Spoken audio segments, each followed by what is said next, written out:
All right.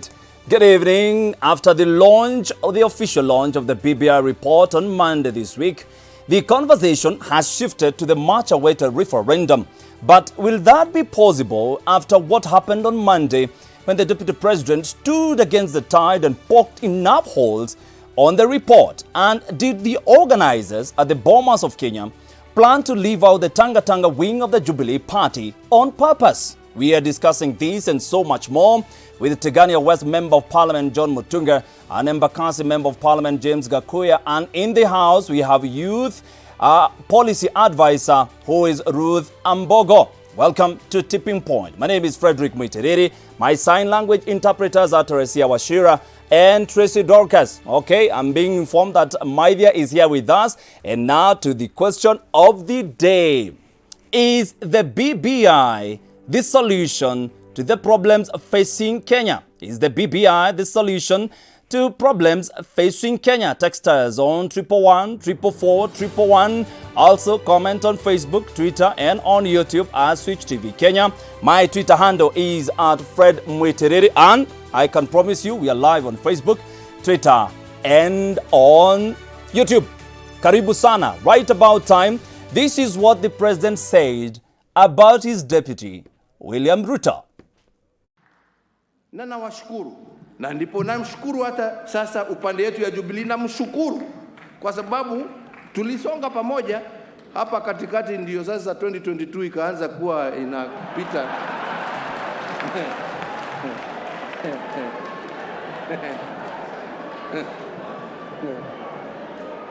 Akasahau yale mengine, na ndio wanasema watu tutulize ball hiyo bado. Ruth. Yes. Is the DP campaigning too early? Is that a question? The DP started campaigning right after the handshake, and that has been a topic of discussion all over. And in fact, when you look at what happened with the changes within the party structure within Jubilee, a lot of wrangles here and there, questions and discussions around whether Jubilee was one single party or we had Jubilee A, Jubilee B, Jubilee Asili. I wonder what happened to Jubilee Asili. They even had their own headquarters. You know, they even had their own headquarters. So I think the question of whether the DP was campaigning early or not is something that all Kenyans have witnessed him going around. And in fact, it became an issue when now the president started complaining and saying that, you know, we are supposed to be focusing on our development agenda, on delivering the key items on our manifesto before thinking about campaigning for 2022. I think it started way too soon, and that is probably one of the things that a lot of people have attributed to the rift between him and the president, and the questions around whether he's still a member of Jubilee or he's creating his own political party. And now within the last few weeks, it has been very evident that indeed he is literally on the campaign trail, right? He is literally right in the heart of campaigning right now. Let's look at his body language. Yes. Do you think, for the first time, I saw the deputy president and the president patting each other's back and shoulders and laughing together. Do you think there is a lot of animosity between themselves? You know, body language experts have a unique way of interpreting things, because I have had conversations with people who had a different way of looking at what happened at Bomas. There were those who genuinely believed that, you know, the president and the deputy president had a moment, a tete-a-tete moment, you know, a light moment together that could probably signify that they're getting back together. And I could see a lot of ODM supporters saying is that it getting back together? You know, literally we are being played and these people are getting back together. But on the other hand, I had a serious conversation with people who genuinely believed that there was no it wasn't a light moment per se, especially when the president was trying to explain and talk about how he had tried to involve the deputy president in the process, but the deputy president did not seem to be interested in being part of the BBI process. And when he continued going on and on, you know, when the deputy president stood up to go and pat the president on the back, and that moment, I mean, a lot of people that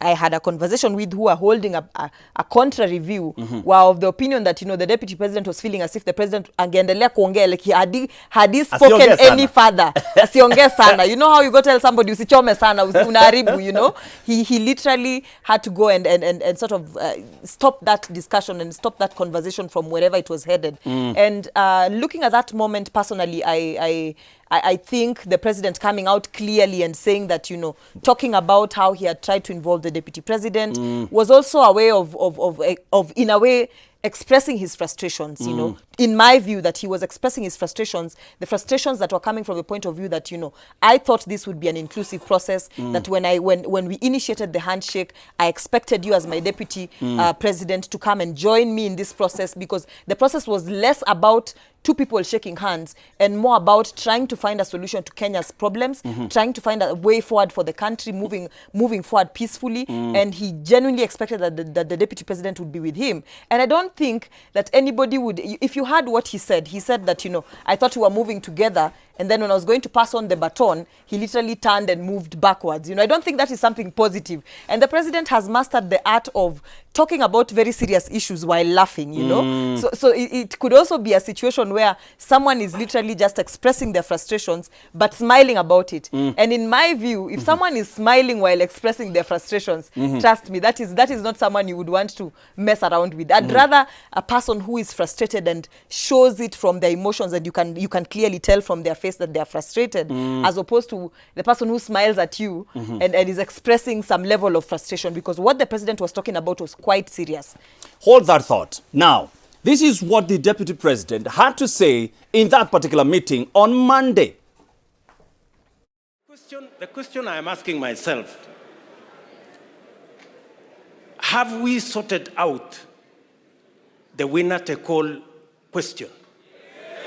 Oh, is that so?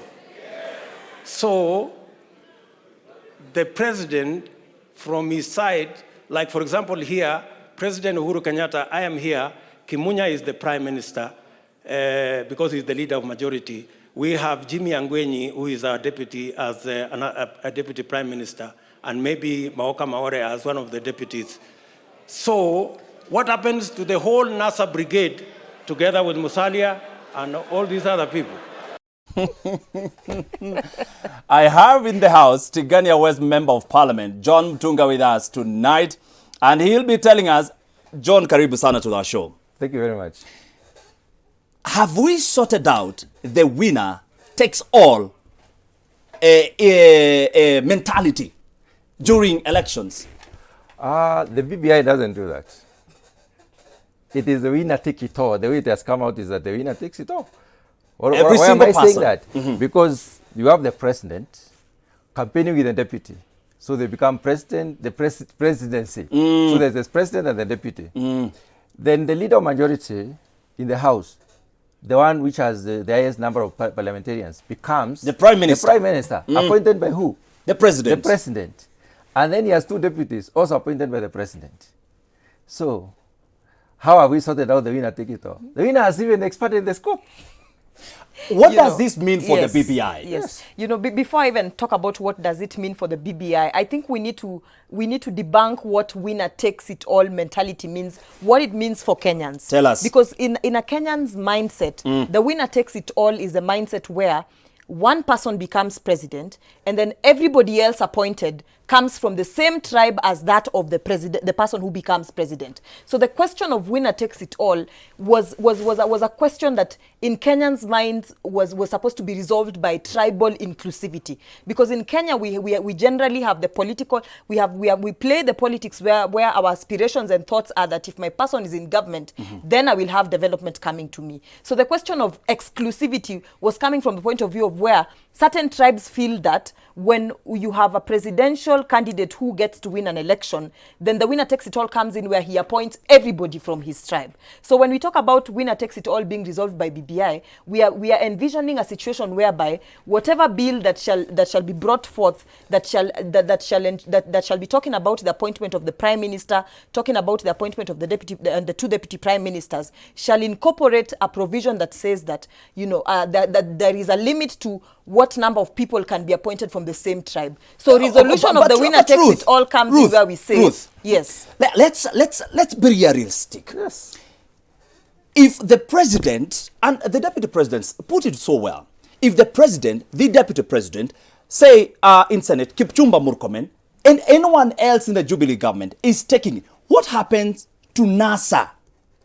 The people who are on the other side of the divide. What happens to them? Do not forget that the very same BBI has provisions that state that the party, I mean the coalition or the party with the second highest votes gets to have a seat in parliament with the leader of the opposition sitting within parliament and having a shadow cabinet to himself. So we are not talking about and this has resolved the whole question of exclusivity, whereby you have divisive elections, you have highly heated political campaigns that leads to one person losing and feeling that, the political tension that we face as a country is usually as a result of people feeling that we are outside, we might have lost the election, but we don't have a say in this government. So when you create the position of the leader of opposition, you're curing that particular feeling that always leads to tension, that always leads to violence within the country, and you're basically bringing, the person with the second highest votes to John, parliament. isn't this the minority leader in parliament? Precisely. I'm actually wondering what you mean by winner take it all and inclusivity.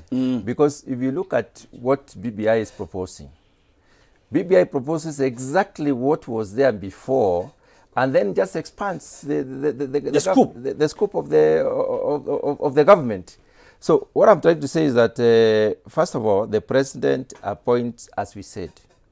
Even if a law comes to say that you appoint from tribe X and tribe Y, which means we are entrenching tribes, which will be making a major mistake again. We are assuming here that there will be only one party. Are we resorting into one party state?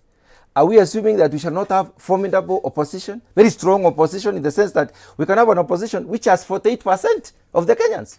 If you have 48% of the Kenyans, even if you try to appoint in tribes dealing with one party which won, haven't you already lost it? So it is still the winner take it all. There is absolutely no difference. There is no difference between having an official leader of opposition, because we recognize the current official leader of opposition, who of course migrated to the other side after the handshake. Right now we have no opposition in parliament.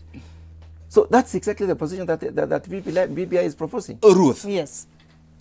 In my view, let me state like the deputy president, he Yes. said, in his humble opinion, As a slow scientist. yes, as a slow scientist, don't you think it would have been appropriate for the prime minister to come from the other side of the winning side? Precisely. Don't you Remember think that- that should have been appropriate to be the Remember that- leader of government business? Remember that the Prime Minister is the leader of government business within the National Assembly. The Prime Minister is supposed to be the leader of government business within the National Assembly. Envisioning a situation whereby the Prime Minister comes from the party with the second number of votes in terms of the presidential election would look at it in terms of the practicality of it. That you have a Prime Minister who is the leader of government business within the National Assembly coming from an opposing party.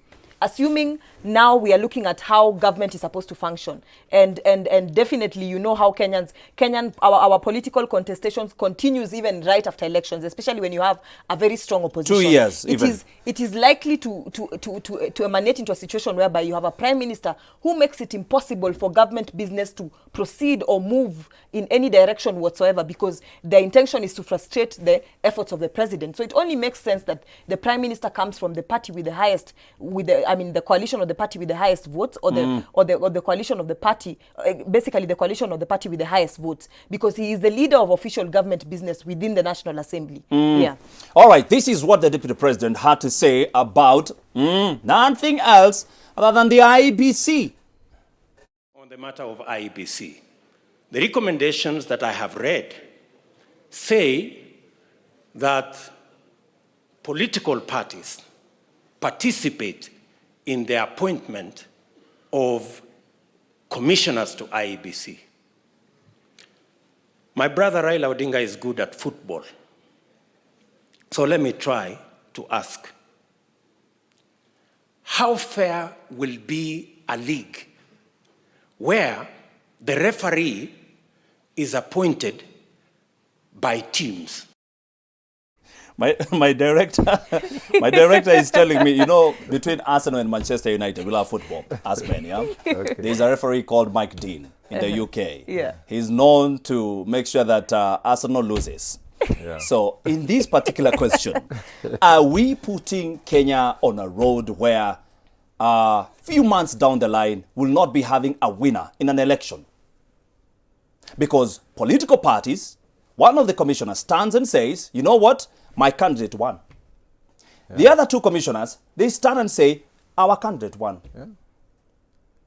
Don't you see a crisis that is being shaped by the recommendations that we are having in BBI? Remember, one of the reasons as to why elections are contested in Kenya is usually the belief that IBC, the body that is supposed to be manning elections, did not hold credible and fair elections, the decisions within the IBC. There's always been this back and forth, even way before the elections, that the decisions within the IBC, you know, the whole question around who makes the decisions, who you know, the credibility of elections becomes a question. So when you give political parties the power to appoint who becomes the IBC commissioners, you're basically telling them that at the end of the day, whatever outcomes of the elections, you have no, you basically have no choice to complain. You do not have an avenue to complain because you selected the very people sitting at the helm of decision making at the IBC. John, let me come to you. We saw what happened in 2017. One of the commissioners, Rosalind Akombe, you know what she did? Yes. She left the country.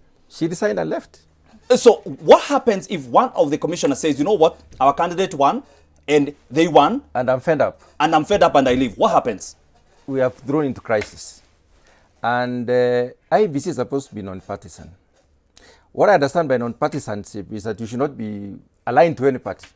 It should be, the commissioner should be appointed in the best way possible to ensure that there is no alignment. There is no linkage with any party. There is no relationship with a party. So the previous method or procedure was better, where we used to use institutions, we used the opinions of the people, the opinion of the church, the opinion of other interest groups, and we could come up with somebody who is a little bit neutral. But when a political party decides this, we are sending our people there to referee for us. But let me ask you, John, isn't it the same case? Because right now, the commissioners that we usually have, look at the commissioners who have been appointed in high position by the government, by the president himself. Don't we have people who are still leaning to sides in these political parties? Well, it depends on what business the commissioners are appointed for. I'm talking about now the commissioners who will help decide which direction the elections will go. That's why we need to be very careful how we appoint the commissioners. We do not, if we go the political party way, I think we'll be making a major mistake. Some of the SMSs that are coming to us through 111, 444, 111. To us, the Luos feel represented in Jubilee because Tuju is the Secretary General. All the kingpins have their own parties, therefore they won't be in the ruling government and therefore won't be chosen in the post, e.g., you cannot lie. Good evening, my name is Jospat Kimbui. If the kingpins don't take the respective post added by the BBI, the tribes won't feel represented at all. Okay. In fact, it can bring conflict due to the winner take all because democracy will not be implemented. Talk to us on 111, 444, 111. We are live on Facebook, Twitter, and on YouTube. We take a short break. We'll be back with more in a short while.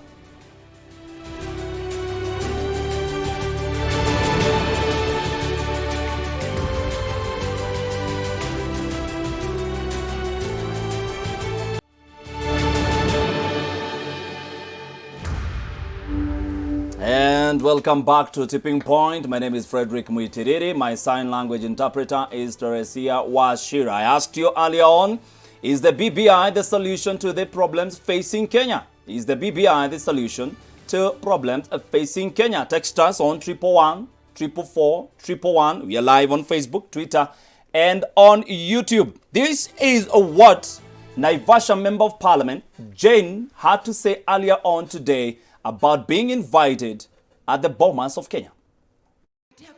Hatutaki siasa, tunataka kufanya kazi. Hiyo handshake yenyewe ni siasa ile ya hali ya juu. Siasa walianza na hiyo handshake. Sasa ni BBI. Hold still, my director. There was another clip of Jane Kihara talking about being invited at the table. Do you have it? All right, play it for me, sir. On Monday tulipokuona Bomas, wanakataa kutuita sisi wote ambaye tunakuunga mkono, wanaleta adui ndio waje, lakini ulisimama na jina la Mungu ikakusimamisha, tukakuona ukiwa jeshi ya mtu moja.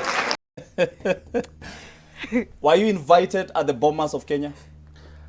I never got any invitation, not a call, nothing, not a message. I was actually in Mombasa. I just went down for business because we were supposed to meet as a budget and appropriation committee. Yes, sir. And I had people who were supposed to be going to BBI. Bomas. Or roads lead to Bomas. Then I was wondering, what are the roads leading to Bomas? So I was not invited. Why is that the case? Have you asked around your friends who are invited? Because they were. None of them is willing to disclose why, but we know why they were invited. We know who was invited, Yes. and we can easily tell. Yes. There are alignments, and everybody knows that. The country is divided, and let nobody cheat anyone here. The country is divided between those who want the truth and those who want to cheat Kenyans. Let's be candid about this. There are people who want to try to guide Kenyans into BBI. BBI is sugar-coated to deliver a certain principle of opening up the top. There's nothing else. Nothing could not have been implemented, nothing could not have been realized apart from the structural change of the government without BBI. Well, So I everything would have been achieved I without was BBI invited as apart a- from that. I was invited, of course, Maybe as you a are- journalist. Yeah, As a journalist. you're from the As a media. And I journalist. We attended. need Why to you amplify invited? the I was image. invited. You are invited. And I attended. And I have a feeling, honestly, I have a feeling that, you know, in this country, people love politicizing things. Yes. That you already know the position you're going to take. So whether you're invited or not, you will not attend to push your political narrative. Because I actually attended and I saw certain people. I actually saw persons aligned to the deputy president, and I was with one of them. We attended with one of them. Only A one. leader, Who a is that? political Only leader. one. He's saying Only only one. A political leader And he aligned chose to to go the there. deputy president, to the The only deputy one president, went. who actually went with me. So Only one. I genuinely feel that in this country, if you want to sell it is political, we are politicking, and you already know the stance you're going to take. So just to amplify your position, you decide not to go because the invites were available. They were But you available. see- The invites but you were see- available. The invites were But available. you see, where were they available? In which media, which forum? How are they communicated to us? We normally go to formally invited functions. You don't just get crashed. Supposing you go there and you're told, no, you are not supposed to get in. So we never got invitation. My phone is here. I don't have a single message. A Of single line invitation. saying there is a function, the presidential function. He is my president. Why doesn't my president invite me for his function? I mean, it is very wrong anyway.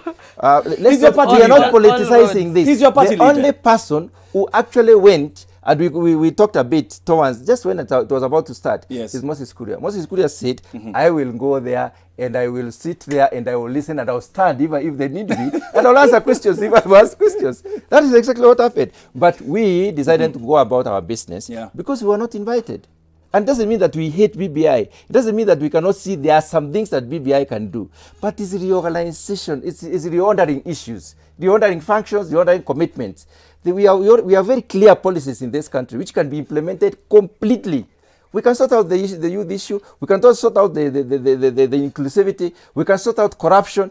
We have laws, we have the constitution to do everything apart from creating more positions. Is that true? That's the only thing. Well, the one thing I'd like to always remind Kenyans when we are having this conversation about BBI is the fact that BBI was a report of Kenyans, that Kenyans went before the task force, and this, whatever came out as a result of the report, is what Kenyans were saying or what Kenyans were saying they feel needs to change, or recommendations and propositions that they felt needed to change. And so as a task force, they had no choice but to say, for instance, if young people come and say that, for instance, for a long time we feel that the government has not considered us in terms of jobs, government has barriers towards starting businesses, taxation being high for young people, then they had no choice but to include the recommendations that the youth had proposed before the task force within the report. So let us not make this appear as if, you know, it was all about creation of positions. Several Because positions. remember when an analysis was being done of what divides this country, they came down to 9 particular issues that affect the country. And Are they within those represented 9 here? Yes, within those 9 particular issues, there are certain recommendations that have been made that do not exist in any laws before, you know. For instance, let's talk about the question of corruption. When we talk about corruption, yes, there are laws that are in place to ensure that corruption is dealt with. But then the fact that corruption is still existent means that Kenyans have analyzed and realized that the laws that are in place as it stands right now are not effective enough to address the issue. And therefore, the propositions that, further penalties be put in place for persons who are found corrupt, that the office of the DPP's position be relegated to a position that has the status of a court of appeal judge, so that the DPP basically has prosecutorial powers. There were recommendations that were coming from Kenyans on issues that affect us. Shared prosperity, the fact that, yes, we have wealth as a country, but there's a general belief, that the general feeling that this wealth only belongs to a certain few people. Issues affecting minorities and persons who have for a long time been marginalized, and boiling down to particular provisions and recommendations, for example, for the elderly, questions around NHIF being, the capacity of NHIF being enhanced to ensure that persons above the age of 65 have free and compulsory medical cover. And so basically what I'm saying is that, and even the report itself, it's not about the position. The expansion, yes, and even the report itself pronounces itself and says that there are certain issues in this particular document that require constitutional changes. There are certain provisions that require administrative action. There are certain provisions that require legislative, action. So the report itself already pronounces itself on issues that will have to go through a referendum, and issues that just require administrative action. So that being the main point that the opposers of this particular document would bring about doesn't make sense, because even the document itself acknowledges that, yes, there are certain issues that Kenyans raised that don't need to go through a referendum, that don't need to go through constitutional changes, but mere administrative action. Okay. And we cannot wish away what Kenyans were bringing forth to the discussion table. We cannot wish away what persons with disabilities were bringing to the table, what communities from ASAL, yes, Wanateta, yes, because they still feel that certain critical issues have not been addressed. And hopefully that this becomes a point of conversation, that we converse and say, even the youth who probably feel shortchanged, because I saw another group, everybody is free to air their opinion, that this is now a time to have a conversation and say where we feel we still need a few more changes. What sort of propositions can we make? And also we need to remember that BBI is not the only avenue to solve all these issues. Some of the issues that are being raised up right now by some certain communities that feel excluded are issues that we can lobby through parliamentary action, going to members of parliament and proposing bills to change certain issues and aspects that we still feel have not been addressed. Hold that thought. Let's talk about something else that I needed to respond to what she said. You wanted to respond? Exactly. Respond. First of all, we are saying that BBI is a document by the Kenyans. Have we seen the terms of reference to the task force, so that we know how they were guided to collect this information? First of all. Then there was a production of draft 1, the Bombers 1 draft, which we all embraced. And let me be very clear from the beginning. We are not opposed to the BBI.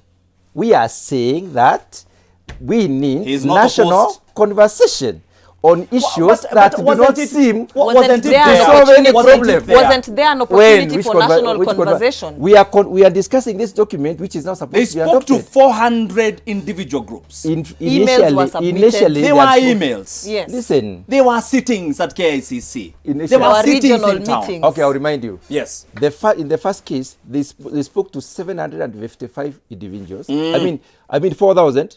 This 4,700 individuals. Yes, groups and individuals. And 123 different groups, interest groups, sending written memoranda. They got emails from 235. And they also talked to members of parliament, politicians, both old and new and ongoing, about 400 of them. You understand? Yeah. They produced a document. So the question we were asking at that time, they have produced this document, but this document needed to be discussed by Kenyans. So it was the document has still been given to the Kenyans. We have been given the document to look at it, to read and discuss. That's exactly where we are. Even at this point in time, did we say that we are just passing it as it is? We are asking questions. Why are we supposed to read it and comment on it? We are supposed to read it and comment on it based on what it says and what is going to affect our lives. But Mheshimiwa, if you have said all these groups, which is true. That was before. Now there are new groups which have come in, there are new emails, there are new memoranda. So you are saying we go back again and we speak to Kenyans again. We have a document which is not perfect, in the sense that all that the document says could have been done otherwise without subjecting the country to yes and no. To a referendum. I want Are to you tell you hearing? something. I am Let me say something. We have said that it has sorted out many things, like, of course, marginalized groups. We have a law, a constitution, which provided for equalization fund. Why hasn't the equalization fund worked? It has never been realized. Money has never been voted into the equalization fund. It has only been given money maybe twice since it was created. We have also issues of the money. It has been budgeted twice. That's what you're saying. Only twice. It has not been given money. It was given money the other year. And I'm in the Budget and Appropriation Committee. I know what I'm talking about. So if you have not given money to equalization, how can you equalize the areas? How is BBI going to deliver it? You will still need money. In everything, you need the resources. So all these proposals which have come have already been discussed and given possibility to be enacted or to be implemented, but they have not been implemented. What is in BBI that will change the mindset of the leadership in this country to put resources? What will change the equation? What is there? Is it creating a few more positions? I want to tell you something. We have enough laws and the constitution is very clear to sort out everything. There is no goodwill. We don't need BBI. Honestly, as far as I'm concerned, that we are lacking from politicians and leaders, as far as the executive especially. How I wish we could bring up the goodwill conversation back in 2017 when the country was literally at the brink of falling apart, you know, when we had already done elections and we had groups of people even declaring and wanting to secede from the country and were falling apart as a nation. At that particular point, no amount of goodwill would rescue us from where we were at that particular point. It is because of how we have structured our political processes, how we have structured the positions in leadership, and how we handle our elections before elections and after elections that led us to the point of where we were almost falling apart as a country. And no existing laws at the moment would resolve that particular issue. And that is why we are coming. It is not about hold still good people. It is not about goodwill. Hold still good people. We want to hear what Kenyans are saying. What does BBI bring which is new and different? Let's hear what Kenyans are saying. This one is quite personal. It was very personalized. I do not want to read that. BBI is not good to Kenyans, especially position it will be a burden to us. They are saying we're almost crashing as a country. It's complicated and confused for us Kenyans. That is Grace who is saying that. I believe those people who came with their own things, and if they reach other Kenyans, which I'm not sure, I believe they use the questions. That is not complete. Your SMS is not complete. High Switch, that lady have said that Kenyans contributed in making the BBI. I am a Kenyan, a youth one. I live in Nairobi, and nobody asked me anything regarding the BBI. But remember, Fred, people were invited. And groups that went to represent, and personally, I'm speaking from a personal point of view because I went in the capacity of a youth group. You know, by the time you're going in the capacity of a youth group, you're representing the interests of the young people. You've heard. Remember that had we subjected 47 million Kenyans before the task force, we would never finish this process. And that is why participation took place. Hold still, we go on a break. We are going on a break. No, my experience in participating. We met several times as Eastern Kenya, Eastern Mount Kenya. We met in Meru, we met in the Rakanidi, and we met back in Meru with the entire Mount Kenya region. We gave our specific proposals. Number one, give agriculture 10% of the budget. You'll be telling you'll be telling us about the proposals that you made. We are taking a we are not there. We are taking a short BBI, so what can we say is our conversation? Is the BBI the solution to problems facing Kenya? Text us on 111 444 111. We are taking a short break. We'll be back with more in a short while.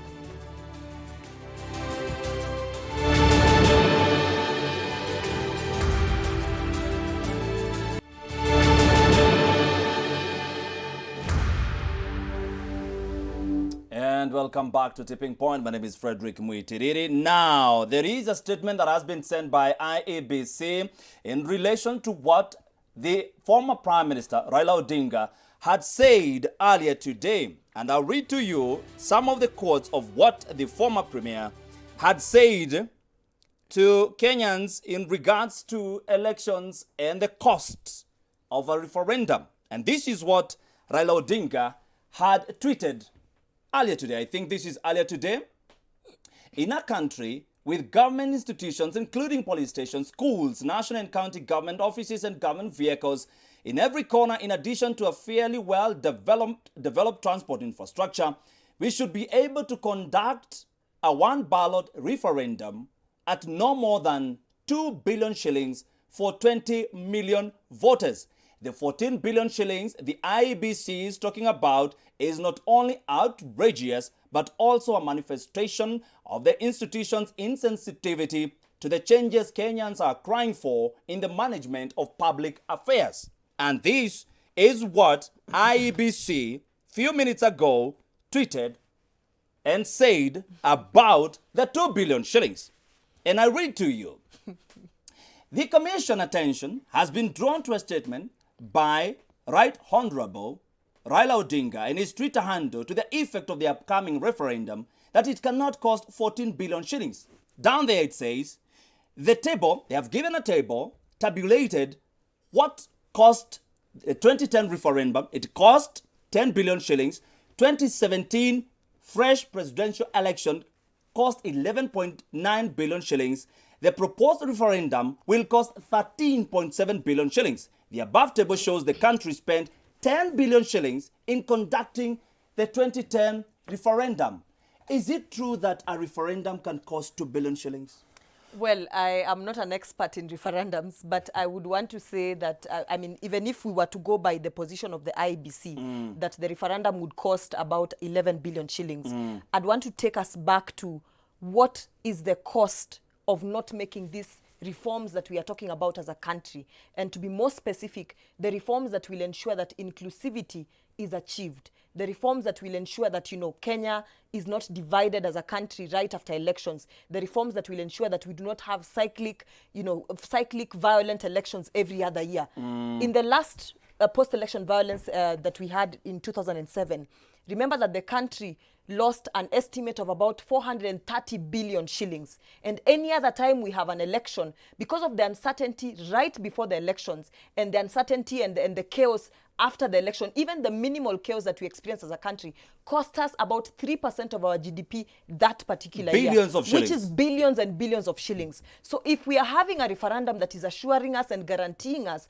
that we are going to resolve one of Kenya's greatest problems of inclusivity, one of Kenya's greatest problems of divisive elections, then I, as a sane Kenyan, would say, then I'd rather we spend that 11 billion shillings and cure the source of our problems on end. Because remember, when post-election violence happens, lives are lost, livelihoods are lost, some of which recovering becomes a big problem, that people who permanently lose their jobs completely. And this, you know, the devastating effects are far much, they have far much consequences, and the consequences are far reaching, as opposed to the amount of money we would spend in fixing this problem. So I say that if you are to spend 11 billion shillings in fixing a problem that always costs us billions, a lot more billions in terms of tabulation, then why not go for this fix and resolve our problems? Do we even have the 14 billion IBC is talking about to spend on a referendum? First of all, we do not have money. This country is struggling.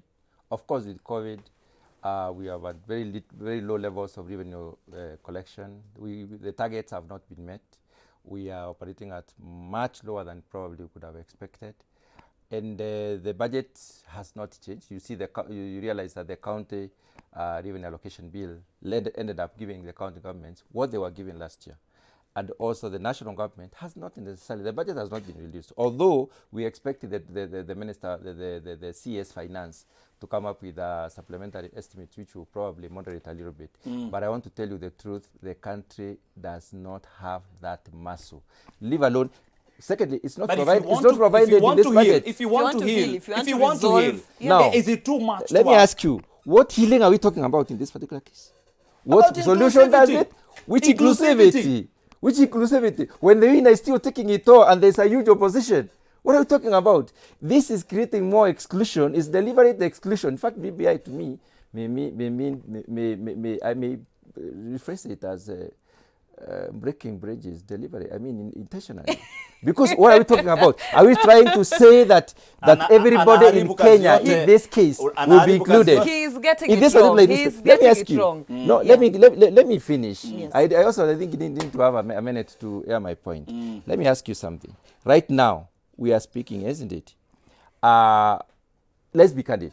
The president and the deputy are not working together as we expect as Kenyans, from what we see, from what we have known over the last, from what we've heard over the last 1.5 years or 2 years. And does it mean that the president going to the opposition and working with them justifies his not working with the deputy president? Is that inclusivity? Does inclusivity actually mean that reneging on that particular community where the president comes from and his friends and allies? Does that mean inclusivity when you now move away? He has a valid point. What are we talking about here? You know, inclusivity means everyone. If the BBI, if the top was organized in a way, if it was architecture, if the design of the top included every person in this country, would have started solving the problem. But why are we having a problem in the first place? It is because when you become the one or the driver's seat, you include those that you feel are your people into the vehicle. You don't include the Kenyans into the vehicle. So that vehicle does not have Kenyans. That's why some Kenyans complain. So you see, we cannot leave this debate without what the deputy president talked about on Monday about what everyone is talking about, wheelbarrows. Yeah, okay. 16th century technology. And I am sure he was referring to the wheelbarrow. And possibly he was referring to me and this wheelbarrow. Sindio? Good.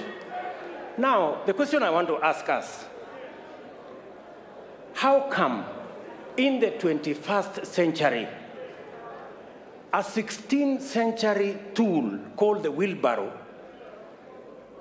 millions of citizens in the 21st century are still dependent on the wheelbarrow and mokokoteni? Dan from Elbagon, you are saying, how is BBI addressing the question of help? In that one, we'll pay the loan after 4 years. Is it a solution or changing goalposts, since it will address the problem of unemployment to the graduates? Exactly. Dan from Elbagon, Effie from Kitengela, you're saying, the problem is the leaders we have. If all go home, we are sorted. We have 1 year. Yeah. We need fresh people for heaven's sake. Including you. They're saying you should go. I am ready. You're ready? Let me tell you something. Yes. It is the failures of the leaders that has made Kenya be where it is right now. We have. You're saying about yourself. Well, I'm talking about the leaders. I'm one of the leaders. Yes. But I'll tell you the top leaders. That's what you want to say. I should be saying that. The frustration sometimes you go through to see things happening and they're not happening. How many graduates are we discharging every year into joblessness market? Hundreds of Somebody thousands. carries their certificates for 7 to 9 years looking for a job and they don't get the job. We are not creating jobs. We are not opening up this economy. We are busy. We are actually busybodies on politics. We are prioritized politics instead of economic development in this country. So that's the problem. Kwa BBI hakuna cha mwananchi, heri tubaki na katiba yetu ya kitambo. Inasaidia hiyo. Good evening, Switch. Kindly ask the beautiful woman how the new position of the Prime Minister and his or her 2 deputies, all appointed by the winning president, will help the inclusivity question. Exactly. Well, and maybe wheelbarrow. Wheelbarrow. Go and ask any gathering in this country, any meeting anywhere, apart from the executive meeting, whether they want the BBI or wheelbarrow. They'll tell you wheelbarrow. I have evidence of about 15 meetings where they have requested for wheelbarrow. So, all right, your final views on what happened on Monday. Are we going to have a referendum with all the poking of questions by the deputy president? Are we going to have a referendum in 10 seconds? We are definitely going to have a referendum because certain propositions, some of the major propositions that the BBI recommends require a referendum as per Article 255, 254 of the Constitution. There are certain aspects of the BBI report that cannot pass unless through a referendum. All right. So the question of a referendum is not one of whether we will have it or not. We shall have it. We have a referendum. Okay. In 10 seconds. I have read the BBI twice, from cover to cover twice. I have isolated issues that require referendum. Only one issue on the stage of the structure of the government. Everything else can be sorted out without exactly, referendum. meaning there shall be a referendum. So, and I'm of the opinion that changing the top does not necessarily mean inclusivity. I will tell you, the views expressed here are not the views of Switch TV, are personal views. And so, therefore, I'll leave you with this quote. Let us never forget that the government is ours and not an alien power over us. Yeah. All right? Correct. My final views. Thank you so much for watching Tipping Point tonight. My name is Frederick Mwitiriri. I had my sign language interpreters, Michael Maithia and Teresia Washira with me. And in studio, Tigania West MP, John Mutunga. Thank you so very much. Ruth Asante Sana, Youth Policy Advisor. Thank you for having time for Tipping Point. I'll see you on Thursday next week. Have a good night.